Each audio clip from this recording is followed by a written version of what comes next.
तो जब से एवेंजर्स डूम्सडे की कास्ट की चेयर्स दिखाई गई है, तब से एक्साइटमेंट तो है ही कि अब एमसीयू में एक्समैन भी ऑफिशियल पार्ट होने वाले हैं। लेकिन एक सवाल भी है कि ये सारे एक्समैन एक ही यूनिवर्स के हैं जिनको हमने पुरानी एक्समैन मूवीज में देखा हुआ है, या फिर ये अलग-अलग जगहों से आएंगे? क्योंकि जैसा देखने से लग रहा है यहाँ पर मूवी में हमें एवेंजर्स वर्सेस एक्समैन का क्लैश देखने को मिलने वाला है। अब एवेंजर्स वर्सेस एक्समैन एक कॉमिक्स भी है मार्वल की, जो कि मुझे बहुत ज़्यादा पसंद है और चैनल के शुरुआती टाइम में मैंने इसको एक्सप्लेन भी किया हुआ। पर मुझे ये लगा था कि अगर मार्वल कभी एवेंजर्स वर्सेस एक्समैन को एमसीयू में दिखाएगा, तो वो फेज 7 फेज 8 के बाद दिखाएगा, जहां पर सीक्रेट वॉर्स के बाद एमसीयू के सारे अपने एक्समैन इंट्रोड्यूस हो चुके होंगे। लेकिन एवेंजर्स डूम्सडे और एवेंजर्स सीक्रेट वॉर्स के लिए मार्वल कोई भी कमी नहीं छोड़ना चाहता है। इसीलिए मूवी में हमें time runs out, Secret Wars और एवेंजर्स वर्सेस एक्समैन का ब्लेंड देखने को मिलेगा। क्योंकि तुम ही सोचो, अगर डूम्सडे में सारे एक्समैन और एमसीयू कैरेक्टर्स मिलके केवल डूम से फाइट ही करते नजर आएंगे, उसको रोकते ही नजर आएंगे, तो मूवी काफी प्लेन हो जाएगी। जब डूम अपने तरीके से इनकर्जन्स को रोकने की कोशिश कर रहा होगा, तो इसीलिए अगर एवेंजर्स यानी अपने मेन एमसीयू के हीरोज और एक्समैन का साइड कॉन्फ्लिक्ट दिखाएंगे, तो मूवी की डेप्थ और भी ज्यादा हो जाएगी। अब ये सेटअप करने का तरीका ये हो सकता है कि मार्वल ने ऑलरेडी द मार्वल्स मूवी के लास्ट में इनकर्जन्स का एक एग्जाम्पल दिखाया था, जहां यूनिवर्स के फैब्रिक में टेयर आ गया था और उसको सही करने के चक्कर में मोनिका रैम्बो एक एक्समैन यूनिवर्स में फंस गई थी,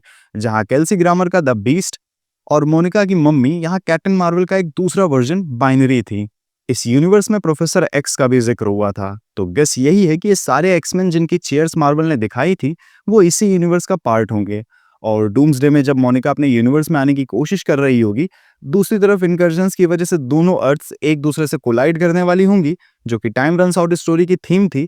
और इस इनकर्जन को रोकने का तरीका ये निकलेगा कि अगर दोनों अर्थ्स को टकराने से पहले दोनों में से कोई एक अर्थ डिस्ट्रॉय कर दी जाए, तो टकराने के लिए कुछ बचेगा ही नहीं और कम से कम एक अर्थ बच जाएगी। लेकिन यही कॉन्फ्लिक्ट बनेगा एक्समैन और एवेंजर्स के बीच का, जो अपनी अपनी अर्थ को बचाने के लिए एक दूसरे के अर्थ को डिस्ट्रॉय करने निकल पड़ेंगे।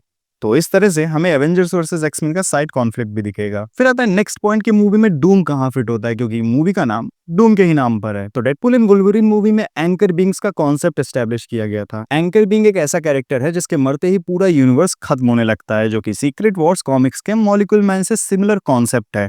वहां पर डॉक्टर डूम ने हर यूनिवर्स के मॉलिक्यूल मैन को मारना शुरू कर दिया था, जिससे उसके अकॉर्डिंग मल्टीवर्स को बचाया जा सकता था। तो वही चीज एवेंजर्स डूम्सडे में होती दिखेगी, जब डूम इन दोनों यूनिवर्स के एंकर बीइंग्स को भी मार देगा, जिससे कि दोनों यूनिवर्सेस खत्म होने लगेंगे। और कॉमिक्स में भी डूम का आइडिया फेल हो गया था और इनकर्जन्स नहीं रुके थे।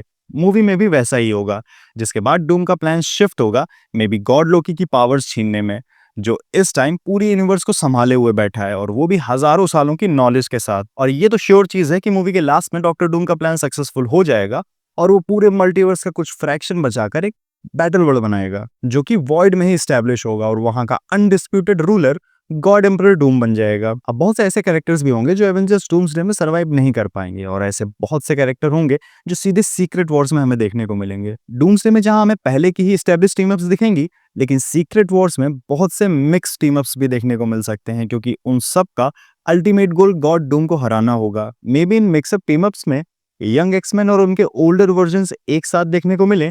तीनों स्पाइडरमैन होंगे, फॉक्स मार्वल के कैरेक्टर्स जो कि एक्समैन यूनिवर्स से अलग थे वो भी होंगे। बेसिकली डूम्सडे में जो सर्वाइव कर जाएंगे और जो डूम्सडे में अपीयर नहीं होंगे, वो सारे लोग सीक्रेट वॉर्स में दिखेंगे। कुछ सेम टीम्स के साथ होंगे तो कुछ मिक्स टीम अप्स के साथ दिखेंगे। तो इस तरह से मार्वल एवेंजर्स डूम्सडे और एवेंजर्स सीक्रेट वॉर्स में time runs out, Secret Wars और Avengers versus X Men story line को दिखा पाएगा कंबाइन करके। अब तुम्हारे इन सब को लेकर क्या विचार हैं, क्या ओपिनियंस है, क्या थ्योरीज हैं, कमेंट्स में तुम भी शेयर कर डालो। तो ठीक है, अब आज इस वीडियो में इतना ही, मिलते हैं नेक्स्ट वीडियो में।